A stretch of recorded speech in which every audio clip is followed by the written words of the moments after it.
My self Rakesh Kumar, science teacher आप Shivaji group of institution. Science class में 7th class Hindi medium के बच्चों का स्वागत है। तो बच्चों, आज इस क्लास में पौधों और जंतुओं में श्वसन चैप्टर का फिर से अध्ययन करेंगे। तो सबसे पहले तो श्वसन किसे कहते हैं? पौधों और जंतुओं में श्वसन। तो श्वसन के बारे में पहले जान लें कि श्वसन किसको कहते हैं।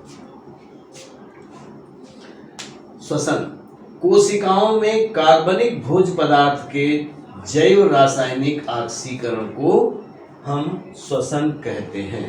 एक बार फिर से, कोशिकाओं में कार्बनिक भोज्य पदार्थ के जैव रासायनिक ऑक्सीकरण को श्वसन कहते हैं। एक बार फिर कहूं, श्वसन किसे कहते हैं? कोशिकाओं में कार्बनिक भोज्य पदार्थ के जैव रासायनिक ऑक्सीकरण को श्वसन कहते हैं। हम जीवित रहने के लिए श्वसन क्रिया करते हैं, या प्रत्येक जीवधारी जीवित रहने के लिए श्वसन क्रिया करता है। सभी सूक्ष्म इकाइयों के बने होते हैं। सभी जीव सूक्ष्म इकाइयों के बने होते हैं, यानी कोशिकाओं के से बने होते हैं, या सभी जीव सूक्ष्म इकाइयों के बने होते हैं, जिन्हें हम कोशिकाएं कहते हैं। कोशिका जीव की सबसे छोटी इकाई है। कोशिका जीव की सबसे छोटी इकाई है। सभी जीवों को ऊर्जा की आवश्यकता होती है। हम ये ऊर्जा भोजन से प्राप्त करते हैं। ये ऊर्जा हम भोजन से प्राप्त करते हैं। भोजन में संचित ऊर्जा श्वसन के समय निर्मुक्त होती है। जीवों को भोजन से ऊर्जा प्राप्त करने के लिए ही श्वसन की आवश्यकता होती है। जीवों को भोजन से ऊर्जा प्राप्त करने के लिए ही श्वसन क्रिया होती है, या उसकी आवश्यकता होती है। प्रत्येक कोशिका में उसका ऑक्सीजन का विखंडन होता है। इसका मुख्य आधार श्वसन क्रिया है, इसलिए हम सांस लेते हैं। अब एक बार इसको जनरल में और समझने के लिए ध्यान दें कि जब हम सांस लेते हैं तो सांस लेने पर जो वायु हमारे फेफड़ों में गई है, इन फेफड़ों द्वारा जो वायु में उपस्थित ऑक्सीजन है उसको अवशोषित करके और रक्त को दे दिया जाता है। रक्त उस ऑक्सीजन को लेकर पूरे शरीर में ट्रांसपोर्ट करता है, यानी हर कोशिका तक वो ऑक्सीजन पहुंचाने का काम करता है।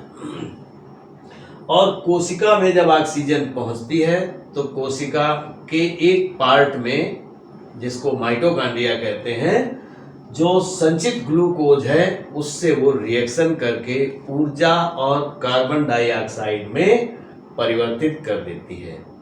फिर से रक्त उस कार्बन डाइऑक्साइड को लेकर फेफड़ों तक आता है और फेफड़ों के द्वारा वो कार्बन डाइऑक्साइड को बाहर निकाल दिया जाता है।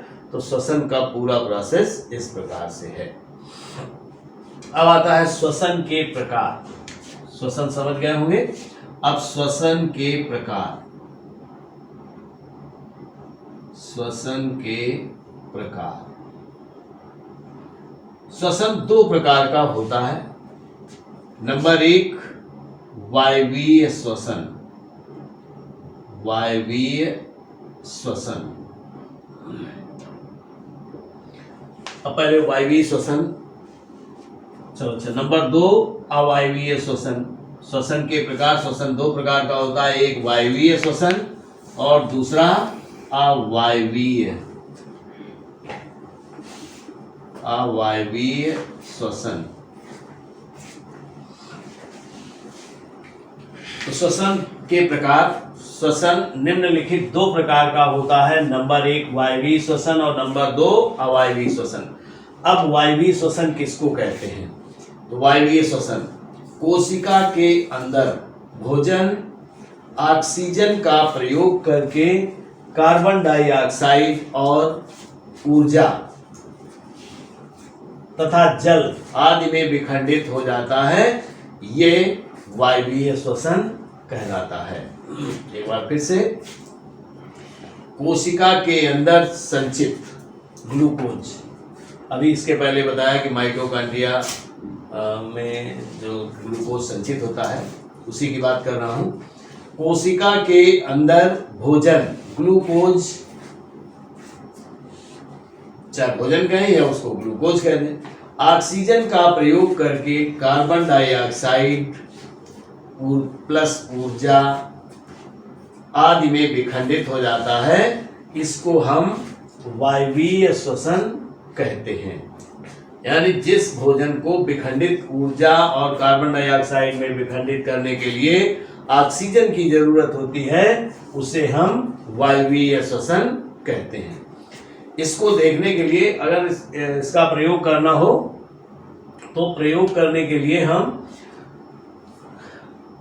चने के कुछ बीज लेते हैं और वो उगे हुए जर्मिनेट, यानी इस प्रकार से एक पॉट ले लिया और इसमें से हमने चने के कुछ बीज ऐसे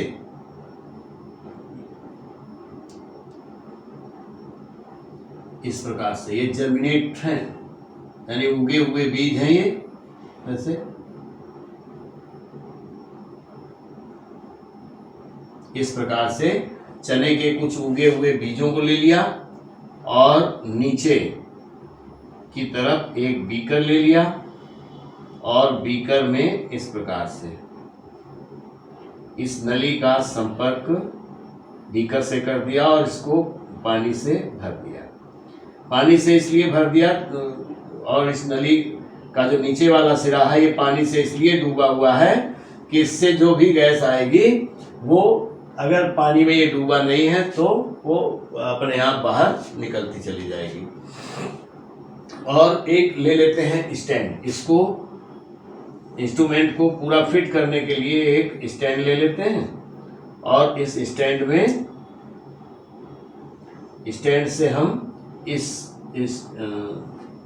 निकास नली को टाइट कर लेते हैं, ऐसे इस प्रकार से बांध लेते हैं। ये क्या है? अंकुरित बीज, अंकुरित बीज, और इसको स्टैंड कह देंगे, ये निकास नली हो गई इस तरीके से। तो अब उद्देश्य क्या है हमारा? यह सुनिश्चित करना है कि श्वसन के समय अंकुरित बीजों द्वारा कार्बन डाइऑक्साइड गैस छोड़ी जाती है या निकलती है। हमारा उद्देश्य था ये जानने के लिए कि ये जो उगे हुए बीज हैं ये श्वसन के दौरान कार्बन डाइऑक्साइड गैस निकालते हैं। तो आपने इस तरीके से अपना एक इंस्ट्रूमेंट तैयार कर लिया। अब विधि में देखिए, श्वसन मापी को ऊर्ध्वाधर व्यवस्थित करते हैं जिससे इसकी ऊर्ध्वाधर नली बीकर में रखे जल में डूब जाए। इसको नली को जल में डुबो कर रखते हैं। अब श्वसन मापी में अंकुरित बीज रखते हैं। ये पूरा श्वसन मापी यंत्र है, श्वसन मापी यंत्र।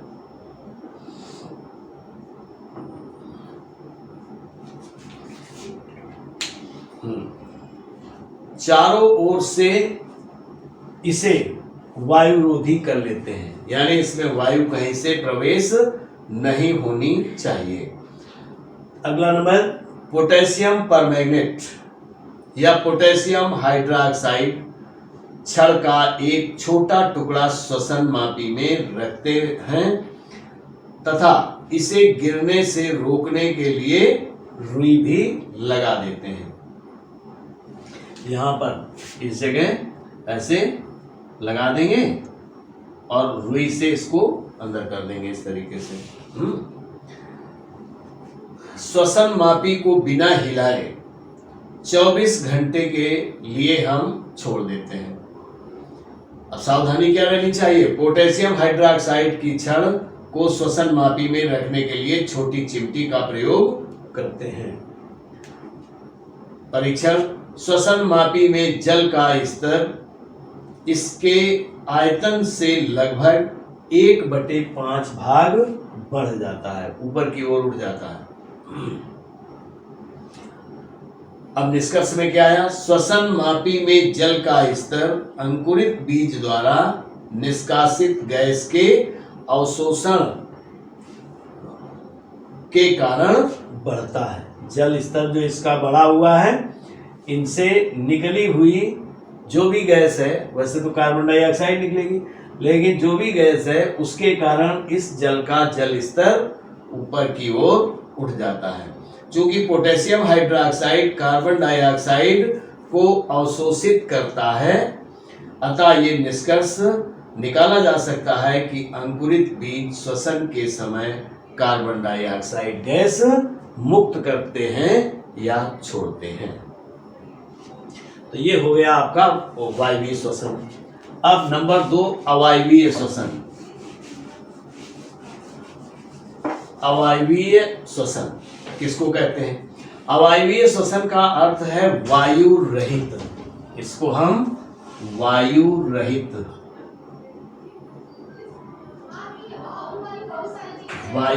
श्वसन कहते हैं इसको। तो अवायवीय श्वसन का अर्थ है वायु रहित। जब श्वसन ऑक्सीजन की अनुपस्थिति में होता है तो इसे अवायवीय श्वसन कहते हैं। जब श्वसन ऑक्सीजन की अनुपस्थिति में होता है तब इसे अवायवीय श्वसन कहते हैं। कुछ सूक्ष्म जीव जैसे ईस्ट तथा कुछ जीवाणु अवायवीय श्वसन द्वारा ऊर्जा प्राप्त करते हैं। सूक्ष्म जीव अवायवीय श्वसन द्वारा भोजन ग्लूकोज को एथिल अल्कोहल तथा कार्बन डाइऑक्साइड में विखंडित कर देते हैं और उनको ऊर्जा मिल जाती है या ऊर्जा मुक्त होती है। तो ये हो गया अवायवीय श्वसन। अवायवीय श्वसन का मतलब है जिसमें ऑक्सीजन की उपस्थिति नहीं होती है। तो अवायवीय श्वसन एक बार फिर से, अवायवीय श्वसन का अर्थ है वायु रहित। जब श्वसन ऑक्सीजन की अनुपस्थिति में होता है तो इसे अवायवीय श्वसन कहते हैं। कुछ सूक्ष्म जीव जैसे ईस्ट कुछ जीवाणु अवायवीय श्वसन द्वारा ऊर्जा प्राप्त करते हैं। सूक्ष्म जीव अवायवीय श्वसन द्वारा भोजन को यानी ग्लूकोज को एथिल अल्कोहल तथा कार्बन डाइऑक्साइड में विखंडित करके ऊर्जा प्राप्त करते हैं। तो आप बच्चों आपने पढ़ लिया श्वसन के बारे में और श्वसन के प्रकार। श्वसन 2 प्रकार का, वायवीय और अवायवीय। वायवीय श्वसन को आपने प्रयोग द्वारा देख लिया, अवायवीय श्वसन को भी प्रयोग द्वारा दिखाया जा सकता है। तो वो मैं उसको अगली क्लास में दिखाऊंगा, अवायवीय श्वसन का सिस्टम। तो बच्चों इस क्लास में इतना ही।